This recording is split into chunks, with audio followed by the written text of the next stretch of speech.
Hi, it's a fifth episode of the journey for haloalkanes and haloarenes. Last section में हमने शायद देखा था ऐसा कि मार्कोनिकॉफ एडिशन होता है और एंटी मार्कोनिकॉफ एडिशन होता है। एक बात सामने आई थी कि एंटी मार्कोनिकॉफ एडिशन केवल HBr में ही हो सकता है, HCl में, HI में नहीं होता है। HF की तो हम बात ही नहीं करते, इनफैक्ट नहीं होता वो तो ठीक है, चलिए उसमें भी नहीं होता है। क्वेश्चन ऐसा क्यों? आपको याद होगा कि अगर हम इसको पेरोक्साइड इफेक्ट को स्टडी करें तो आपने यहाँ पर बेंजॉइल पेरोक्साइड यूज़ किया था C6H5CO whole twice O2। Am I clear? आपने जब इसमें तोड़फोड़ की तब अपने फ्री रेडिकल बनाए थे, याद होगा। इनिशिएशन प्रोसेस में Br डॉट बना था।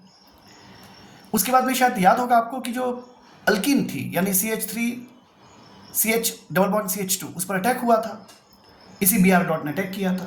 मतलब Br डॉट मतलब X डॉट कह सकते हैं, Br डॉट मतलब X डॉट। हम लोग ClBrI कहेंगे तो फिर हम X कहेंगे, और अगर हम सिर्फ Br कह रहे हैं तो फिर Br डॉट था। अब मैं जनरलाइज बात कर रहा हूं तो मैं कह लेता हूं कि X डॉट है तो रिएक्शन होती है। शायद वो रिएक्शन का आपको याद होगा कि जैसे मैंने लिखा यहाँ पे CH3 CH double bond CH2 और इस पर अटैक हुआ किसका? Br डॉट का। ये Br डॉट यानी X डॉट इन जनरल। तो इस केस में क्या हो जाता है, ये रिएक्शन बनती है। इसमें क्या बनेगा? इस रिएक्शन बन जाएगा CH3 देखिए अपनी जगह पे है, यहाँ पे हो जाएगा क्या? ऑफ कोर्स यहाँ CH2 के साथ Br जुड़ जाएगा, इस पे डॉट हो जाएगा, CH पे डॉट आ जाता था, यहाँ हो जाएगा CH2 X हो जाता था। Am I clear? ये पहली स्टेप है, ये पहला इसका एक प्रोसेस हो गया, ऐसा मान लो। क्लियर है? ये रिएक्शन ध्यान से सुनिएगा, फ्लोरीन के केस में एक्सोथर्मिक होती है। फ्लोरीन के केस में ये रिएक्शन एक्सोथर्मिक होती है। Am I clear? ये रिएक्शन फ्लोरीन के केस में एक्सोथर्मिक होती है, क्लोरीन के केस में भी एक्सोथर्मिक होती है, और ब्रोमीन के केस में भी एक्सोथर्मिक होती है। तो ये रिएक्शन एक्सोथर्मिक होती है, यानी इसमें से हीट बाहर निकलती है, यानी इसकी जो एंथैल्पी में वेरिएशन है वो नेगेटिव होता है। ये एक एक्सोथर्मिक प्रोसेस होती है, it is an exothermic reaction. Am I clear? ये जो स्टेप दिख रहा है ये फ्लोरीन, क्लोरीन, ब्रोमीन में एक्सोथर्मिक होगी। सिर्फ आयोडीन में ये रिएक्शन एंडोथर्मिक होती है, आयोडीन में एंडोथर्मिक होती है। ये दिमाग में रखिए, अच्छी बात है। फिर शायद आपको याद होगा कि ये जो बना था यहाँ पे, जो कुछ भी बना था, से सेकेंड स्टेप कह सकते हैं, इसमें लिख दिया CH3 लिख दिया, और फिर लिख दिया इसमें क्या कि CH डॉट लिख दिया, और फिर लिख दिया यहाँ पर CH3 हो गया, CH3 हो गया, CH डॉट हो गया, फिर CH2X, CH3 CH dot CH2X। ये दोबारा रिएक्शन करेगा किससे? HX के साथ, और इस बार बनने वाला है इसमें क्या बन जाएगा? इसमें CH3 CH2 और CH2X, CH3 CH2 CH2X बन जाएगा, और प्लस जो X डॉट था फिर से बाहर हो जाएगा। पिछले केस में Br था। Am I clear? अब समझिएगा, ये रिएक्शन, ये सेकेंड स्टेप की जो रिएक्शन है, ये फ्लोरीन के केस में, ये फ्लोरीन के केस में एंडोथर्मिक हो जाती है। यानी पहली प्रोसेस में एक्सोथर्मिक थी, इसमें एंडोथर्मिक हो गई। ओके, फिर ध्यान से देखिए, ये क्लोरीन के केस में भी एंडोथर्मिक हो जाती है, यानी ये पहले एक्सोथर्मिक थी, अब एंडोथर्मिक हो गई। ब्रोमीन के केस में ये प्रोसेस होती है एक्सोथर्मिक। ध्यान दीजिए, पहले भी एक्सोथर्मिक थी, अब भी एक्सोथर्मिक है। और आयोडीन के केस में ये प्रोसेस हो जाती है एक्सोथर्मिक, लेकिन पहले क्या थी? एंडोथर्मिक। एंटी मार्कोनिकॉफ एडिशन के लिए ये एक नेसेसरी कंडीशन है कि दोनों ही स्टेप्स में एनर्जी रिलीज होना चाहिए, यानी प्रोसेस को एक्सोथर्मिक होना चाहिए, एंथैल्पी को नेगेटिव होना चाहिए। ध्यान से देखिए, ये एक्सो है फ्लोरीन, तो यहाँ पे एंडो हो गया, ये क्लोरीन यहाँ पे एक्सो है, यहाँ पे एंडो हो गया, ये ब्रोमीन यहाँ पर एक्सो है, और ब्रोमीन यहाँ पर भी एक्सो है। यहाँ पर आयोडीन एंडोथर्मिक था, यहाँ ये एक्सोथर्मिक है। समझ में आया होगा? अकेला ब्रोमीन ऐसा है जिसमें कुछ स्पेशलिटी है कि दोनों स्टेप्स में ये प्रोसेस जो होती है, ये क्या होती है? एक्सोथर्मिक होती है। इसीलिए एंटी मार्कोनिकॉफ एडिशन केवल HBr में होता है। तो मुझे उम्मीद है आपको समझ में आया होगा कि इसके पीछे कॉज क्या है। ठीक है, इसके पीछे कॉज क्या है। चलिए और आगे बात करते हैं। देखिए, हमें एक्चुअली आज तो पढ़ना था फिंकलस्टीन, लेकिन एलाइलिक एडिशन कर लेते हैं। एक दो छोटी छोटी रिएक्शंस और देख लेते हैं जल्दी से। देखिए, मान लीजिए CH2 डबल बॉन्ड CH2 है, आपने इसमें से ब्रोमीन का ही एडिशन कराया, और प्रेजेंस है यहाँ पर CCl4 is an excellent organic solvent. ठीक है, डेफिनेटली क्या होगा? पहले भी एक इस तरह से आपकी मुलाकात हो चुकी है। CH2 और यहाँ पे आएगा Br, यहाँ पे आ जाएगा Br, इसे कहते हैं विसिनल डाइब्रोमाइड। ये है 1,2 डाइब्रोमो एथेन, 1,2 डाइब्रोमो एथेन, इसे कहते हैं विसिनल कंपाउंड। ये क्या है? विसिनल कंपाउंड है। अड़ोस पड़ोस के कार्बन पर ब्रोमीन ब्रोमीन लगे हैं ना, तो इसे बोलते हैं विसिनल। और एक ही कार्बन पे दोनों होते हैं तो उसे बोलते हैं जर्मिनल, यानी जैम, GEM, जैम, ठीक है, ऐसा कहते हैं, तो इसको बोलते हैं विसिनल। अच्छा, ये ध्यान रखिएगा, ये जो आपने यहाँ पे किया है एक बहुत इंपॉर्टेंट है, ध्यान से सुनिएगा मैं क्या बोल रहा हूं। अगर ब्रोमीन और CCl4 किसी अल्कीन में ऐड कर दिया जाए, अगर ब्रोमीन और CCl4 किसी अल्कीन में ऐड कर दिया जाए, तो आपको जान के खुशी होगी कि ये जो होता है ना, ये जो ब्रोमीन का रेडिश ब्राउन कलर होता है ना, वो क्या हो जाता है? डिस्चार्ज हो जाता है, खत्म हो जाता है, क्योंकि कलरलेस बनता है विसिनल डाइब्रोमाइड। ये होता है कलरलेस, ये कलरलेस होता है, यानी अनसैचुरेशन का ये एक टेस्ट है, it is called detection of unsaturation. Unsaturation मतलब किसी कंपाउंड में डबल बॉन्ड है या ट्रिपल बॉन्ड है, पता लगाने की टेक्निक। तो ध्यान दीजिएगा, ब्रोमीन अलॉन्ग विद CCl4 जब आप उसमें मिक्स करते हो, किसमें? अल्कीन में डालते हो, या अल्कीन में आप ये मिक्स करते हो, तो ब्रोमीन का जो रेडिश ब्राउन कलर होता है वो गायब हो जाता है, कलरलेस तुमको मिल जाता है विसिनल। यानी इस बात की गारंटी है कि यहाँ पर अल्कीन था, ठीक है, ये कहानी होती है। देखिए एलाइलिक के लिए क्या मैं आपसे जो बात कर रहा था उसे ध्यान से सुनिएगा। मान लीजिए कि जो अल्कीन्स है, सिर्फ एथिलीन को छोड़ करके, ध्यान दीजिएगा, एल्कीन कौन से? जो एथिलीन है इसे छोड़ करके, अदर देन एथिलीन, है ना, इनको हीट किया जाता है जब क्लोरीन या ब्रोमीन के साथ, इनको हीट किया जाता है क्लोरीन या ब्रोमीन के साथ हाई टेम्परेचर पर, जो अबाउट 773 केल्विन होता है। फिर से सुनिए, एथिलीन नहीं लेना है, इसके अलावा कोई अल्कीन ले लीजिए, कोई भी अल्कीन ले लीजिए एथिलीन को छोड़ करके, क्लोरीन या ब्रोमीन के साथ हीट कीजिए, 773 केल्विन टेम्परेचर पे हीट कीजिए इसको। इस केस में क्या होगा?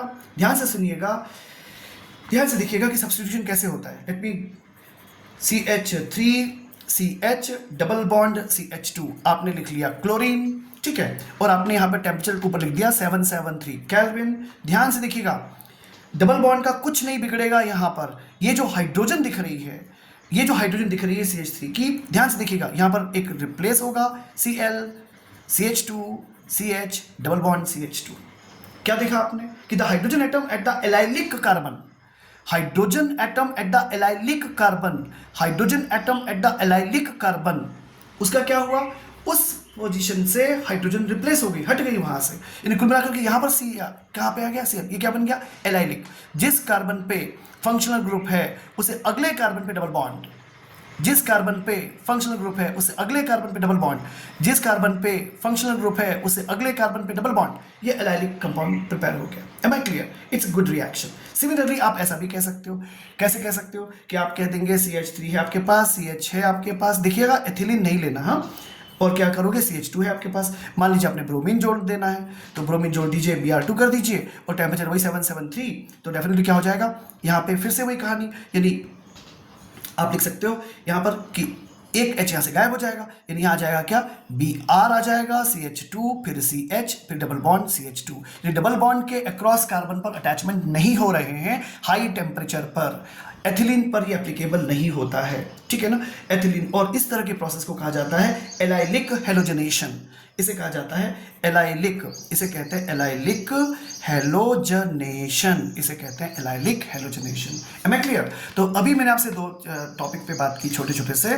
पहला ये बात की कि क्यों जो है HBr का ही यूज होता है आपको जब एंटी मार्कोनिकॉफ एडिशन की जरूरत पड़ती है, और बेसिकली एंटी मार्कोनिकॉफ से क्या होता है? 1 हेलो कंपाउंड बन जाते हैं, नहीं तो 2 हेलो मिलेंगे, है ना, तो 1 हेलो के लिए स्पेसिफिकली इसका यूज किया जाता है, ठीक है ना। अच्छा, एक और इंपॉर्टेंट बात कहना चाह रहा था, ये भी सिलेबस का पार्ट तो नहीं है आपके, पर while preparing for some competitive examination इसे भी स्टडी किया जा सकता है। क्या होता है कि अगर एक स्पेसिफिक रिएजेंट अगर आप देखें, ये स्पेसिफिक आप एक रिएजेंट देखें, एलाइलिक ब्रोमिनेशन के लिए, एक अगर आप स्पेसिफिक रिएजेंट देखें, क्या के लिए? आप देखें एलाइलिक ब्रोमिनेशन के लिए स्पेसिफिक रिएजेंट देखें, अगर आप एलाइलिक ब्रोमिनेशन के लिए, तो उसका नाम होता है NBS। इसका नाम क्या होता है? NBS। ये क्या होता है? ये होता है नॉर्मल ब्रोमोसक्सिनिमाइड। ये क्या होता है? Normal bromosuccinimide. क्या होता है? Normal bromo. मैं इसका स्ट्रक्चर बना देता हूं, CH2CO CH2CO और ये बॉन्ड यहाँ से NBr, ठीक है। इसको NBS कहते हैं, इसको कहते हैं N ब्रोमो, मैं पूरा लिख देता हूँ, इसको लिखते हैं N bromo SUCCINIMIDE succinimide, N bromo succinimide. है क्लियर? तो ये कहानी, ये कैसे होता है इसे ध्यान से देखिएगा। मैं फिर से रिपीट कर रहा हूँ कि it is a specific reagent for allylic bromination, ठीक है, ये स्पेसिफिक है। क्या होगा, CH3 कर दिया आपने, यहाँ पे CH लिख दीजिए, यहाँ CH2 लिख दीजिए और इसमें जोड़ दिए यही रिएजेंट जो ऊपर लिखा हुआ है, इसको कॉपी कीजिए यहाँ पे और यहाँ पे क्या कीजिए प्लीज, यहाँ लिखिए HNu और यहाँ पे लिखिए little quantity, small quantity of peroxide, यहाँ लिखना है लिटिल क्वांटिटी ऑफ पेरोक्साइड और आपको क्या मिलेगा यहाँ पर, वही BrCH2, क्योंकि यहाँ से BrCH2, यहाँ से फिर CH और यहाँ डबल बॉन्ड से CH2 और बाय प्रोडक्ट क्या बनेगा वही बना लेते हैं, CH2CO, ये हो जाएगा CH2CO और ये हो जाएगा NH, ठीक है, NH, ठीक है, ये हो गया करेक्ट। इसका नाम क्या होता है, सक्सिनिमाइड। ये क्या चीज होती है, सक्सिनिमाइड, SUCCINIMIDE,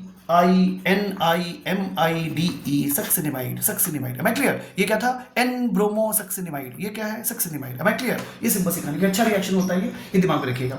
इसमें एक और रिएक्शन अच्छा होता है, वो भी देख लीजिएगा। एलाइलिक क्लोरिनेशन करना चाहते हैं स्पेसिफिक वे में, ये स्पेसिफिक है, ध्यान दीजिएगा, स्पेसिफिक है ब्रोमीन के लिए, एलाइलिक ब्रोमिनेशन। अब स्पेसिफिक करना चाहते हैं क्लोरिनेशन मान लीजिए, तो भी हमारे पास पॉसिबिलिटी बनती है। कैसे देखिएगा, CH3 है, CH है आपके पास में, डबल बॉन्ड CH2 है, इसकी रिएक्शन करा दीजिएगा SO2Cl2। कौन है ये, क्या है ये, सल्फ्यूराइल क्लोराइड है ये, SO2Cl2, सल्फ्यूराइल CHLORID,